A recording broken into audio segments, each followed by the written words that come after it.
नमस्कार दोस्तों। आज की अपनी इस वीडियो में हम बात करेंगे गन लाइसेंस के बारे में और गन लाइसेंस के बारे में जानेंगे सही बातें। इससे पहले भी गन लाइसेंस के ऊपर मेरे 3 वीडियोस ऑलरेडी मेरे चैनल पर अपलोडेड हैं, वो आप नीचे डिस्क्रिप्शन में जाकर चेक कर सकते हैं। लेकिन फिर भी आप लोगों के मन में कई सारे सवाल आते हैं जो कि मेरे उन वीडियोज़ के कमेंट में आप पूछते हो। तो मेरी ड्यूटी बनती है कि आपके सभी सवालों का मैं जवाब दूँ, आपके सभी डाउट्स को क्लियर करूँ। और वो सवाल किस तरह के होते हैं, जैसे कि नया गन लाइसेंस बनवाने का प्रोसेस क्या होता है। इसके अलावा यदि कोई व्यक्ति मर गया है तो उसके नाम पर वो गन लाइसेंस था, लेकिन अब वो जो गन लाइसेंस है किसी और नाम ट्रांसफ़र करवाना है तो उसका प्रोसेस क्या होता है, यानी गन लाइसेंस ट्रांसफ़र करवाने का प्रोसेस क्या होता है। इसके अलावा यदि आपका लाइसेंस जो है वो किसी दूसरे राज्य का है और यदि आप चाहते हैं कि वो किसी और दूसरे राज्य में ट्रांसफ़र करवाना है अब, तो उसका ट्रांसफ़र का प्रोसेस क्या होता है। गन लाइसेंस किस किस के नाम पर ट्रांसफ़र हो सकता है, यानी कौन कौन व्यक्ति है जिसके नाम पर किसी का गन लाइसेंस ट्रांसफ़र हो सकता है। ये सभी जो है आपके सवाल उन मेरे वीडियोस कमेंट में आते हैं। तो अब मेरी ड्यूटी बनती है कि आपको मैं सभी सवालों का जवाब दूं, और ये जो वीडियो है इन सभी टॉपिक्स को कवर करेगा। वीडियो थोड़ी लंबी ज़रूर होगी, लेकिन ये सभी टॉपिक्स जो है इस वीडियो में कवर होंगे। और मैं आप लोगों से रिक्वेस्ट करता हूँ कि आप इस वीडियो को पूरा देखें, और शायद हो सकता है आपके सभी सवालों का जवाब जो है इस वीडियो में एंड तक मिल ही जाए। यदि आपको मन में फिर भी कोई सवाल आता है, यदि आपके मन में फिर भी कोई सवाल आता है वीडियोज़ के एंड होने के बाद भी, तो आपका मोस्ट वेलकम है। आप नीचे कमेंट कीजिए, मुझे कमेंट में आप मुझसे क्वेश्चन पूछ सकते हैं और मैं आपके सभी सवालों का जवाब दूंगा। तो आइए शुरू करते हैं आज का अपना वीडियो और जानते हैं पूरा प्रोसेस कि गन लाइसेंस बनाने का प्रोसेस क्या होता है, ट्रांसफ़र करवाने का प्रोसेस क्या होता है और किस किस व्यक्ति के नाम पर जो है गन लाइसेंस ट्रांसफ़र हो सकता है। आइए सबसे पहले हम जान लेते हैं कि एक नया गन लाइसेंस बनवाने का प्रोसेस क्या होता है। एक नया गन लाइसेंस बनवाने के लिए सबसे पहले आपको एक A1 फॉर्म भरना होता है। वो आप फॉर्म यहाँ पर देख सकते हैं, ये आपके सामने दिखाई दे रहा होगा।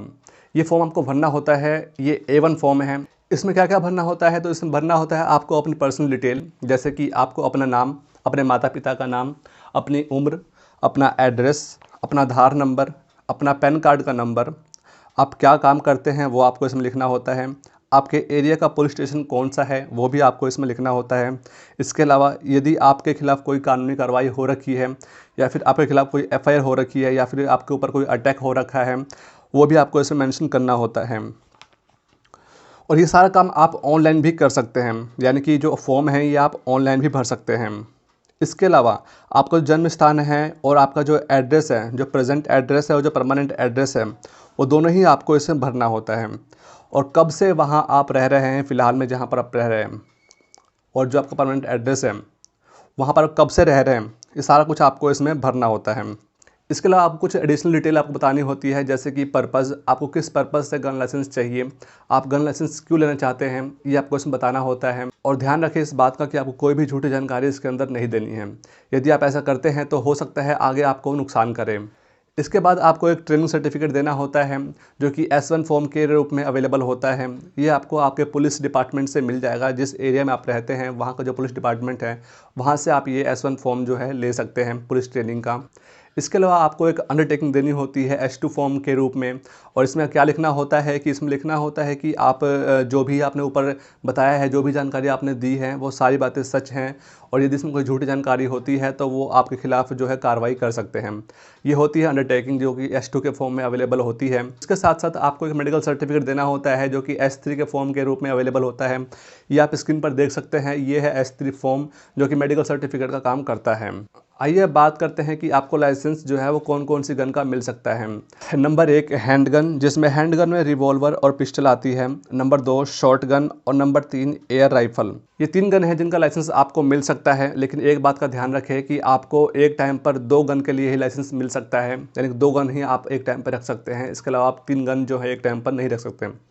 2019 से पहले क्या था कि 2019 से पहले जो है आप एक टाइम पर 3 गन अपने पास रख सकते थे, लेकिन 2019 में जो है अमेंडमेंट किया गया, और अमेंडमेंट के बाद अब जो है अपने नाम पर आप सिर्फ 2 गन लाइसेंस ही ले सकते हैं। पहले क्या था, ये पहले 3 गन का लाइसेंस भी आप अपने नाम पर ले सकते थे। आइए अब बात कर लेते हैं लाइसेंसिंग अथॉरिटी के बारे में कि किस तरह से आप जो है आपको अपना गन लाइसेंस बनवाना है और किस तरह से जो लाइसेंसिंग अथॉरिटी है वो काम करती है। तो देखिए, सबसे पहले आपको जो है सारा फॉर्म फिलअप करना है। जो A1 फॉर्म था, S1 फॉर्म था, S2, S3 ये जो भी फॉर्म थे सभी आपको फिलअप करना है। ये सारे फॉर्म फिलअप करने के बाद आपको आपके एरिया के जो आपका डिस्ट्रिक्ट है उस एरिया में जो DM है उनके ऑफिस में वहाँ पर आपको जमा कर देना है। और वहाँ से वो जो फॉर्म है आपका जमा कर लेंगे और वो फॉर्म जो है वो आपके एरिया के पुलिस स्टेशन में जहाँ पर आप रहते हैं उस एरिया का जो पुलिस स्टेशन है वहाँ पर वो फॉर्म भेजेंगे वेरिफिकेशन के लिए कि आपके ऊपर कोई पुलिस कार्रवाई तो नहीं है, आपके ऊपर कोई FIR तो नहीं है, आपका किस तरह का इन्वॉल्वमेंट है, किस तरह का आपका नेचर है, आप किस तरह के व्यक्ति हैं, सारा कुछ जो है पुलिस इंक्वायरी करेगी और आपका वो फॉर्म है जो वेरीफाई करेगी। उसके बाद जो पुलिस है वो 30 दिनों के अंदर DM ऑफिस को इसका रिप्लाई देती है कि आपका जो फॉर्म है वो वेरीफाई हो चुका है और ये चीज़ें इसमें हैं। ये पुलिस जो है 30 दिनों के अंदर काम करके DM ऑफिस को वापस भेज देती है और वहाँ से जो है DM ऑफिस से आपको 60 दिनों के अंदर रिप्लाई आ जाता है कि आपका जो फॉर्म है वो एक्सेप्ट होगा या नहीं होगा। और यदि आपका फॉर्म रिजेक्ट होता है तो इसके अगेंस्ट आप स्टेट के पास अपील में जा सकते हैं, यानी कि जो आपकी राज्य सरकार है उसके पास अपील में जा सकते हैं कि आपका फॉर्म जो है वो क्यों रिजेक्ट किया गया है। और यदि आपको वहाँ से जो लाइसेंस का जो अप्रूवल मिल जाता है तो उसके बाद आपका जो आगे का प्रोसेस है वो फॉलो करना होता है।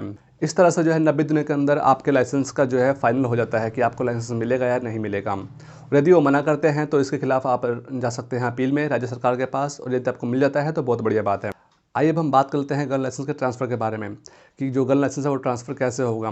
यदि लाइसेंस आपके पिता के नाम पर है तो आपके नाम पर कैसे आएगा, यदि वो लाइसेंस जो है वो आपके दादा के नाम पर है तो वो लाइसेंस आपके नाम पर कैसे आएगा, या फिर आपके चाचा के नाम पर है तो वो लाइसेंस आपके नाम पर कैसे आएगा, ये सारी बातें हम जानते हैं। और यदि आपका लाइसेंस जो है वो किसी दूसरे राज्य का है और आप दूसरे राज्य में रहते हैं तो अब वहाँ से वो दूसरे राज्य में ट्रांसफ़र कैसे होगा, ये भी इस वीडियो में जानते हैं। सबसे पहले हम जानते हैं कि एक जीवित व्यक्ति जो है अपना गन लाइसेंस कैसे ट्रांसफ़र कर सकता है। तो नंबर 1, जो लाइसेंसी है यानी कि जिसके नाम पर लाइसेंस है उसे अपना रिप्रेजेंटेशन देना होगा एप्लीकेशन के रूप में गन लाइसेंस के ट्रांसफ़र के लिए, जहाँ से उसने अपना गन लाइसेंस लिया था। नंबर 2, आर्म लाइसेंस के ट्रांसफ़र के लिए सभी ज़रूरी डॉक्यूमेंट्स पेश करने होंगे। अब ये ज़रूरी डॉक्यूमेंट्स क्या होंगे और कौन कौन से डॉक्यूमेंट्स होंगे ये आपको मैं आगे वीडियो में बताऊँगा। लाइसेंस ट्रांसफ़र करने का जो प्रोसेस होता है वो लगभग नए लाइसेंस की तरह ही होता है। एप्लीकेशन मिलने के बाद उसकी प्रॉपर एंट्री होगी रजिस्टर में या PC में जो भी उनके पास अवेलेबल है, और तब एप्लीकेशन को आगे प्रोसेस के लिए भेज दिया जाएगा। नंबर 5 क्या है कि एप्लीकेशन को लोकल पुलिस स्टेशन भेजा जाएगा वेरिफिकेशन के लिए, और ये जो पुलिस स्टेशन होगा वो उस एरिया का होगा जहाँ पर वो व्यक्ति जो है जिसके नाम पर लाइसेंस ट्रांसफ़र होना है वो रहता है। वहाँ पर ये जो एप्लीकेशन भेजा जाएगा वेरिफिकेशन के लिए। जो कॉम्पिटेंट अथॉरिटी है वो जांच करेगी कि किस पर्पज़ के लिए लाइसेंस जो है लिया जा रहा है। उसके बाद उस जांच की रिपोर्ट जो है लाइसेंसिंग अथॉरिटी को भेज दी जाएगी। उसके बाद एक इंटरव्यू लिया जाएगा। कई एरिया में जो है DM जो है वो बुला के पूछते हैं और कई एरिया में नहीं पूछते हैं। ये अपने अपने डिस्ट्रिक्ट के ऊपर बात जो है डिपेंड करती है। उनसे पूछा जाता है बुलाकर कि आपको लाइसेंस किस पर्पज़ से चाहिए, उनके बारे में जो एडिशनल इन्फॉर्मेशन है वो DM खुद ही उनसे मांगते हैं। ये सब डिस्ट्रिक्ट का अपना अपने हिसाब से होता है। इन सभी चीज़ों के बाद यदि लाइसेंसिंग अथॉरिटी को लगता है कि लाइसेंस इशू कर देना चाहिए तो वो लाइसेंस इशू कर देते हैं गन का। और लाइसेंस इशू होने के 6 महीने के भीतर जो जिसके नाम पर लाइसेंस इशू हुआ है उसे गन खरीदना ज़रूरी है। और गन खरीदने के बाद उसे व्यक्ति को लाइसेंस अपने लाइसेंस के साथ में और गन के साथ में जो आर्म हाउस है वहाँ पर आना होगा और वहाँ पर उसकी एंट्री करवानी होगी कि इस लाइसेंस नंबर पर ये गन यहाँ से गए हैं। तो ये कुछ पॉइंट थे जिनमें हमने जाना कि यदि कोई व्यक्ति जिंदा है तो उसका लाइसेंस किस तरह से ट्रांसफ़र होगा। अब हम बात करते हैं कि यदि कोई व्यक्ति मर गया है तो उसका जो गन लाइसेंस है वो कैसे ट्रांसफ़र होगा उनके जो लीगल हेयर्स हैं उनके नाम पर। तो देखिए, यदि लाइसेंसी की डेथ हो गई है यानी कि जिसके नाम पर लाइसेंस था उसकी डेथ हो गई है तो उस केस में सबसे पहले जो है आपको एक उस रिस्पेक्टिव लाइसेंसिंग अथॉरिटी यानी कि जिस लाइसेंसिंग अथॉरिटी से वो लाइसेंस इशू हो रखा था उस व्यक्ति के नाम पर, वहाँ पर जाना होगा। और वहाँ पर जाने के बाद आपको लाइसेंस और डेथ सर्टिफिकेट यानी कि मृत्यु प्रमाण पत्र जो है वहाँ पर आपको देना होगा। उसके बाद वहाँ से आपको वेपन यानी कि जो गन है वो डिपॉजिट करने की आपको स्लिप यानी कि परमिशन मिल जाएगी, और वो जो आप गन है वो आर्म डीलर के पास जाकर या फिर नियरेस्ट पुलिस स्टेशन के पास जाकर आप वो गन जमा कर सकते हैं। फायर आर्म डिपॉजिट करने के बाद उसके जो लीगल हियर्स हैं वो लाइसेंस ट्रांसफ़र के लिए अप्लाई कर सकते हैं। और लाइसेंस ट्रांसफ़र करने का जो प्रोसेस होता है वो सेम ही होता है जो मैंने पहले बताया था आपको, बिल्कुल मतलब नए लाइसेंस की अप्लाई करने की तरह ही होता है। जैसे सबसे पहले आपको एक एप्लीकेशन फॉर्म भरना होता है ट्रांसफ़र के लिए, साथ ही साथ कुछ ज़रूरी डॉक्यूमेंट लगाने होते हैं। उसके बाद एप्लीकेशन मिलने के बाद उसे वो रिकॉर्ड करते हैं अपने रजिस्टर में या फिर कंप्यूटर में, जो भी उनके पास है।